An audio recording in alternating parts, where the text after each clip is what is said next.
witness please state his name? Jack Bauer. Mr. Bauer, did you torture Mr. Haddad? Senator, Ibrahim Haddad had targeted a bus carrying 45 people, 10 of which were children.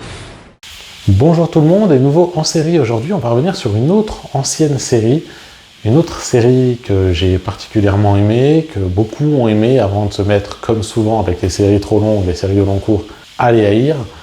Et il s'agit ici d'une série qui, elle aussi, dans son genre, a révolutionné la série télé. Il s'agit de 24 heures chrono.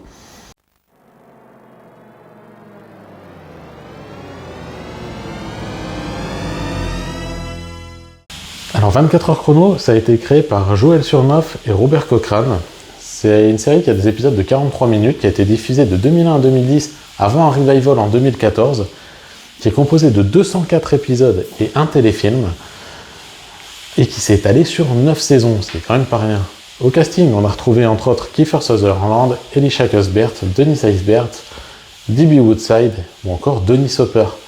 Alors pour résumer les 9 saisons, en fait on a 8 saisons de base et donc une saison qui s'appelle Live Another Day, une saison reboot qui aura pas eu un grand succès, mais on va y revenir tout de suite avec l'histoire de la série.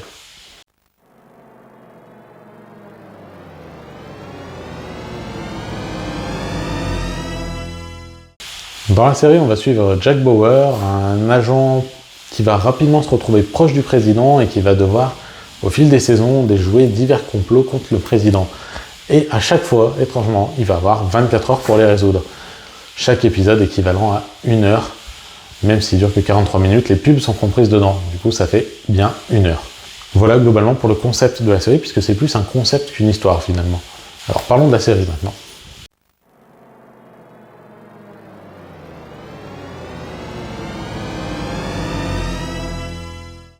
Donc pour ce qui est de la série elle-même, je l'ai plutôt complètement résumée là, avec cette histoire de 24 heures chrono, avec ces histoires de 24 heures, et avec une série qui arrivait dans ses premières saisons à profiter d'une tension incroyable. Les 24 heures étaient super bien exploitées.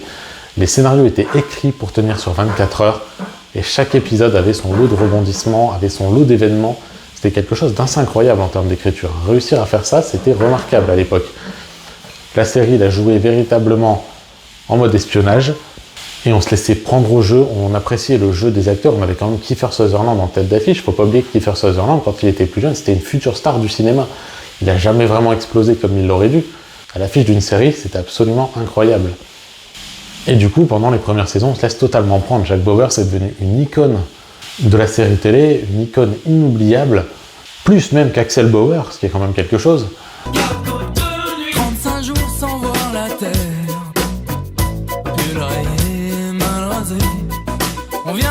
Et puis au fil des saisons, comme Lost par exemple auparavant, et comme plein d'autres séries, comme Sliders aussi, le concept est toujours là, mais les idées ne le sont plus vraiment, et puis on commence à rire un peu, parce que ce concept il tourne en rond.